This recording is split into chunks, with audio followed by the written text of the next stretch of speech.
So, as you can see, first thing in the morning, I get straight up out of bed and I'm coming out to outside, which is quite nice in fact, because I get some early morning sunlight. I mean, when it's sunny enough, because sometimes it's dark at this time, which I'll get onto later down the day. But yeah, have to take Ada out for a piss and a poo and get some sunlight in. So it's nice actually getting some fresh air, getting some sunlight. It's nice and it's kind of fresh and cool at the moment, which kind of wakes you up as well. But this kicks off the kind of circadian rhythm in a way, getting some of that important daylight. I'm sorry to do this to you, babe, but the joys of being a dog owner. You have to pick up all their poop, don't I? All your poo.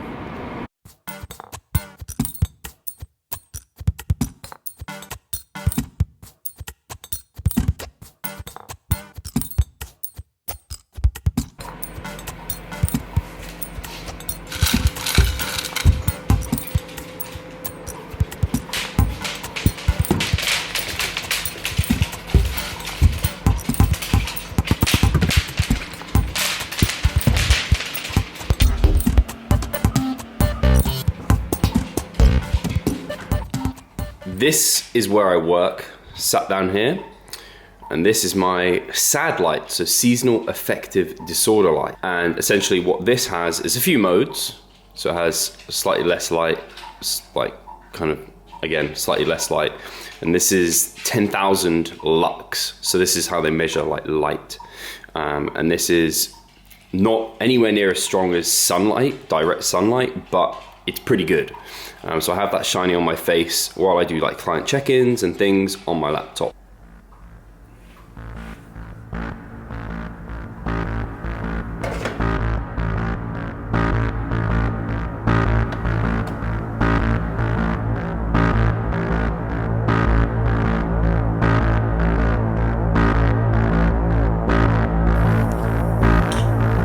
So, Uno coffee of the day, first coffee of the day. I actually have this generally before I eat, about an hour after getting up, just to give me that extra boost through the day. This morning I'm training a bit earlier, so I'm having this and I'm gonna have a protein shake and some cereal, which I would have something different.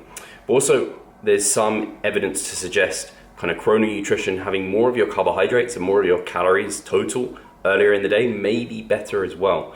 So I'll kind of take you through that too, because that will show up in my later feeding today.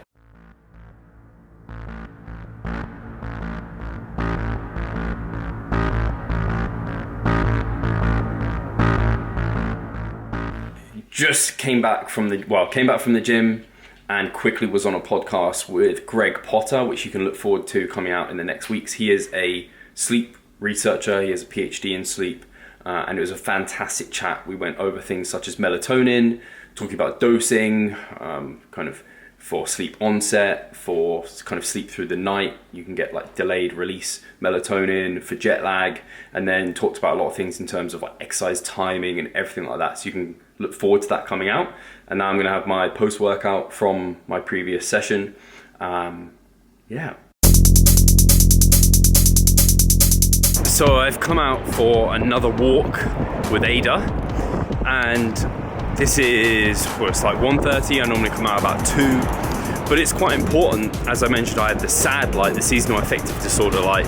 It's quite important to get sunlight during the day, and particularly earlier in the day is quite important when the sun's actually out, right? But we don't get much sun exposure in terms of like, I'm pretty wrapped up, it's pretty cold. So whilst this is good, I'm getting out during the day, getting some sunlight, or like at lunchtime, you can go out for a walk. It's a very, very good idea. In addition, exercise is important, so getting some activities during the day. So part of sleep pressure is adenosine, which is from ATP. So when we use energy, that is in its final form, like ATP. So we have a weight, like effectively kind of like waste product, I guess you can think of it, but its sleep pressure is this adenosine. So what doing exercise does is we get more of that. So we get more and more sleep pressure the more exercise we do. So if we don't do anything, if we don't even get up and out during the day, we don't really have much sleep pressure, and so we won't need as much sleep because you don't need to remove as much of the sleep pressure, but you might not sleep as well. It's just something to consider.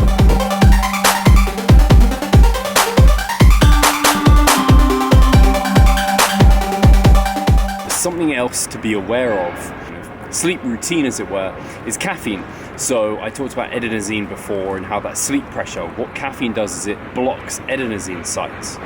So if you're blocking the site, you can't feel that sleep pressure. But if you block it and then the caffeine is gone, then you get a rush of sleep pressure. So basically, caffeine is something you want to avoid later in the day.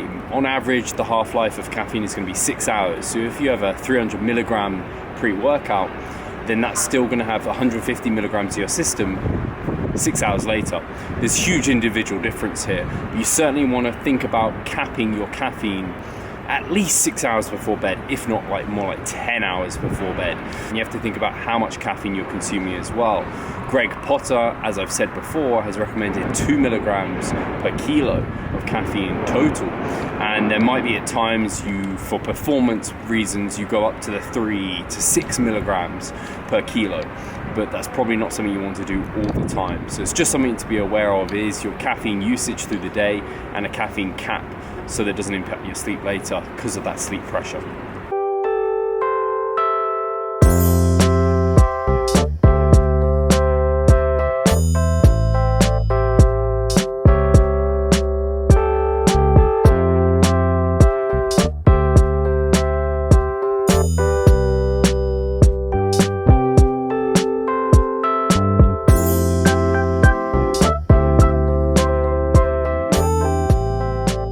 I try and have my final kind of food of the day, which is typically half a pot of this Greek yogurt, at about an hour, hour and a half before I'm going to bed.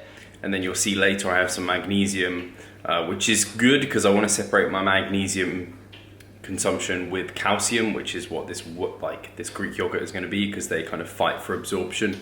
So to get that kind of magnesium before bed, that's going to hopefully help me sleep and obviously get my magnesium in that I want. Just anyway, that's a good and effective way to do it. So I've got just plain old Greek yogurt with some peanut butter, flav drops, which are actually fantastic.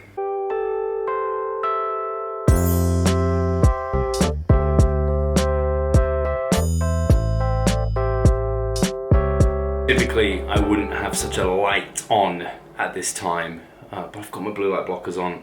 I'd normally have dim lights and I wouldn't have this bathroom very well lit, but it's time for my evening shower.